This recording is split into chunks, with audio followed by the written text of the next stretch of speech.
কোথায়? চিনার পার্ক, যেখানে শুভেন্দু অধিকারী থাকতেন একটা সময়, বিরোধী দলনেতা থাকাকালীন চিনার পার্কে শুভেন্দু অধিকারী থাকতেন একটি আবাসনে। তার উল্টো দিকে যে সমস্ত হোটেলগুলো আছে বড় বড়, তার উল্টো দিকে রিলায়েন্সের বিশাল বড় বিল্ডিং আছে, যেখানে রিলায়েন্স প্রোডাক্ট বিক্রি করে। সেই পারে যদি আপনারা যান, দেখবেন পুরো ফুটপাতটা তারা দখল করে রেখেছে সৌন্দর্যায়ন করে। কেন? সেটাকে আগে ভাঙুন। যদি ক্ষমতা থাকে, ক্ষমতা থাকলে সেগুলোকে ভাঙুন। ফুটপাত দিয়ে কারা যায়? ফুটপাত দিয়ে মানুষের যাবার জায়গা। আর সেই ফুটপাত দখল করেছে রিলায়েন্স কোম্পানি, সেই ফুটপাত দখল করে রেখেছে বড় বড় খাবার কোম্পানিগুলো। নমস্কার দর্শক, সংবাদ আবির্ভাবের গুরুত্বপূর্ণ সংবাদে আপনাদের সকলকে স্বাগত। আমরা প্রত্যেক দিনের মতন আজকেও একটি বিশেষ এবং গুরুত্বপূর্ণ সংবাদ আপনাদের সামনে তুলে ধরব। দর্শক, কলকাতা হাইকোর্ট যে রায় দিয়েছিল, সুপ্রিম কোর্ট সেম রায় দিয়েছে। কোন রায় এবং কী পরিপ্রেক্ষিতে, সেটা বলার আগে শুধু দুটো কথা আমরা বলবো। শুভেন্দু অধিকারী সম্প্রতি বিধানসভা থেকে বলেছেন যে আমি দেখতে চাই কোনো কেস যাতে হেরে না আসে আইনজীবীরা, এবং সেইভাবে প্রস্তুত হয়ে যেতে হবে। কিন্তু মাননীয় শুভেন্দু অধিকারী মুখ্যমন্ত্রীকে আমরা একেবারে সবিনয় নিবেদন করে বলছি, মহাশয়, আপনি যদি ভুলভাল সিদ্ধান্ত নেন আর আপনার সরকার যদি রাজ্যের আইন বা দেশের আইনের বিরুদ্ধে গিয়ে সিদ্ধান্ত দেন, তাহলে অবশ্যই আপনার আইনজীবীরা কিছুই করতে পারবেন না। এটা একদম নিশ্চিন্তে থাকতে পারেন আপনি। আপনি যত বড়ই আইনজীবীকে আনুন না কেন, রাখুন না কেন, তার হার নিশ্চিত হবে। কারণ ভারতবর্ষের সংবিধান সেইভাবেই আছে, সেইভাবেই তৈরি। হ্যাঁ, এটা ঠিক, ভারতবর্ষের সংবিধানকে অনেক সময় বুড়ো আঙুল দেখিয়ে অনেক কিছু সময় নিয়ে অনেক কিছু ঘুরপাক করা যায়। মানে ঘুরিয়ে পিছিয়ে বিষয়টাকে ডিলে করে একটা অনেকটা ঘেঁটে দেওয়া যায়। কিন্তু সেই ঘেঁটাটাও কিন্তু আস্তে আস্তে করে সমস্ত কিছুকে সরিয়ে দিয়ে ঠিক জায়গায় চলে আসে। তাই আপনার ভাববার কোনো কারণ নেই। আপনি যতবার ভুল সিদ্ধান্ত নেবেন, ততবার আপনার আইনজীবীরা, সুপ্রিম কোর্ট হোক, কলকাতা হাইকোর্ট হোক, লোয়ার কোর্ট হোক, ঠাস ঠাস করে চর খাবেন আর আপনার কাছে এসে বকুনি খাবেন। এটা নিয়ে কোনো দ্বিমত হবে না বাংলার মানুষ। এবার আমরা আসছি দর্শক, বেশি ভনিতা করছি না, কারণ আমাদের সময় খুব কম। তাই আমরা একটা ছোট্ট সংবাদ আপনাদের সামনে তুলে ধরছি, যেটা হচ্ছে কলকাতা হাইকোর্ট এবং সুপ্রিম কোর্ট দুজনই একই রায় দিয়েছেন। কি বলছেন? যে মাদ্রাসা বা কোনো প্রতিষ্ঠানে বন্দে মাতারাম গাওয়া বাধ্যতামূলক নয়। দেখুন, শুভেন্দু অধিকারী এবং তার সরকার কি চাইছে? যে সব জায়গায় বন্দে মাতারাম গাইতে হবে, সমস্ত স্কুলে কলেজে। প্রশ্ন হচ্ছে কেন? সেই প্রশ্নের উত্তর কিন্তু এনারা দিচ্ছেন না। এনারা বলছেন যে বঙ্কিমচন্দ্র চট্টোপাধ্যায়ের গান গাইলে কী অসুবিধা আছে? আরে ভাই, সুবিধে কী আছে? আমি বঙ্কিমচন্দ্রকেও ভালোবাসি, আমি রবীন্দ্রনাথ ঠাকুরকেও ভালোবাসি, তো দুজনেই বাঙালি। তো আমরা কোন গানটা, আমি কার গানটা গাইবো না গাইবো, সেটা তুমি ঠিক করে দেবে। কালকে যদি বলে দেওয়া হয় শুভেন্দু অধিকারীকে যে ভাই তুমি পাঞ্জাবি আর পাজামা এসব পরে যে বিধানসভায় ঢুকতে পারবে না, পাঞ্জাবি পাজামা এগুলো পরে ঢুকতে পারবে না, তোমাকে প্যান্ট শার্ট বুট পরে আসতে হবে, আসতে পারবেন? আমরা শুভেন্দু অধিকারীর কথা বলছি। মাননীয় মুখ্যমন্ত্রী, একবার ভেবে দেখুন, যে সিদ্ধান্তটা আপনি চাপিয়ে দেওয়ার চেষ্টা করছেন, সেটা চাপিয়ে দেওয়ার আগে আপনি নিজের ওপর প্রয়োগ করে দেখুন যে সেটা সত্যিই কি করা যায়।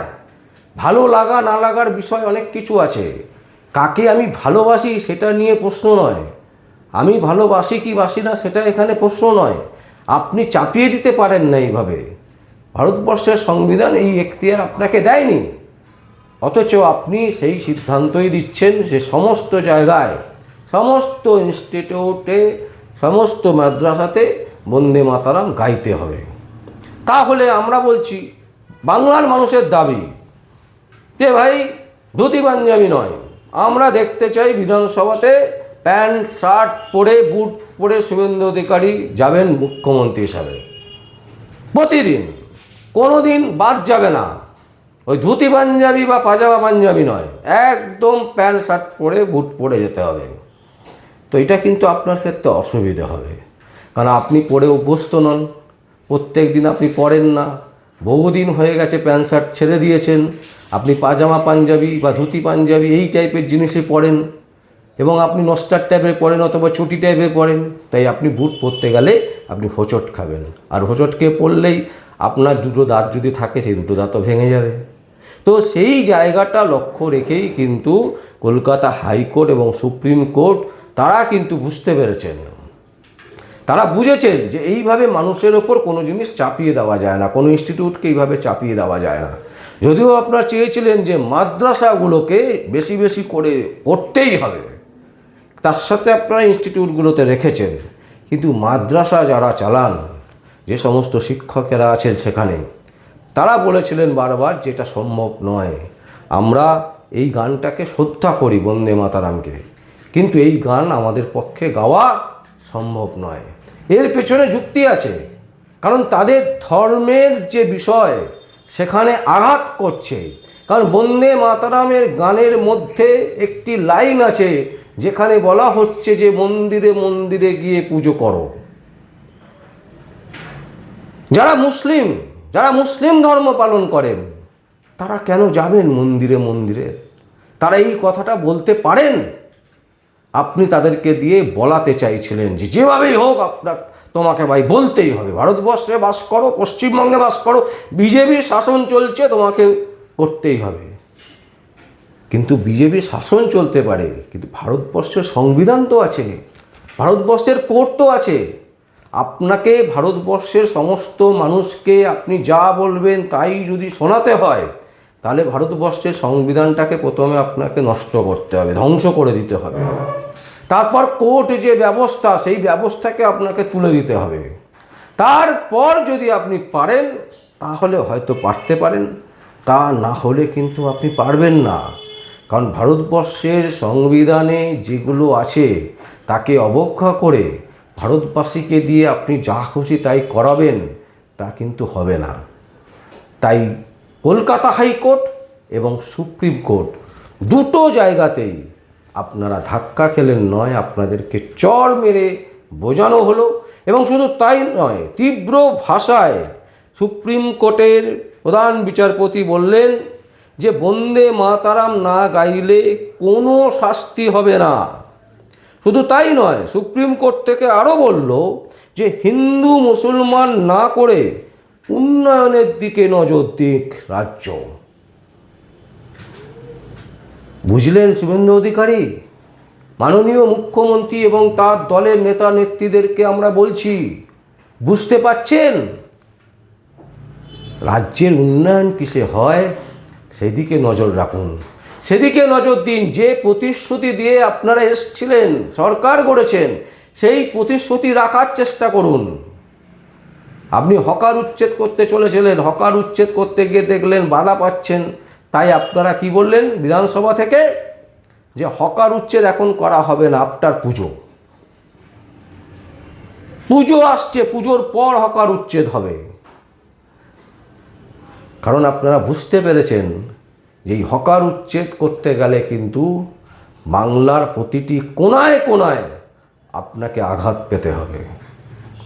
কারণ যে মোটিভ নিয়ে, যে সিদ্ধান্ত নিয়ে আপনারা হকার উচ্ছেদ করতে যাচ্ছেন, এটা কোনো অবস্থাতেই বাংলার মানুষ মেনে নেবে না।